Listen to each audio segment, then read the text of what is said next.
Welcome to Chillin' 101. We hope this video helps. You start by ensuring Refract is installed and reachable on your machine or server. Once done, generate an API key from the dashboard and copy it securely. You will need it to authenticate. Next, add the bot to a test channel and grant those specific permissions so it can post and react. Make sure your environment variables include the API key and a stable WebSocket endpoint. This prepares you to run the first command and observe live behavior. You now configure Refract for your workflow by setting environment variables and toggling modes, production for live, staging for tests. Then adjust intents so the bot can read message content and react. This matters for parsing commands.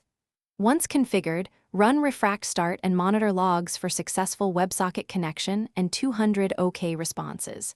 If you see expected events, proceed to map triggers to actions. If not, pause and validate keys and network reachability before moving on. You finish by mapping triggers to actions and testing each rule with sample messages so behavior matches your intent.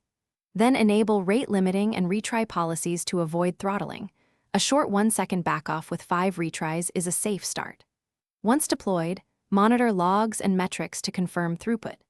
If something goes wrong, check logs for authentication errors, verify API key scopes, and restart the bot to clear stale WebSockets. That single troubleshooting step resolves most issues quickly.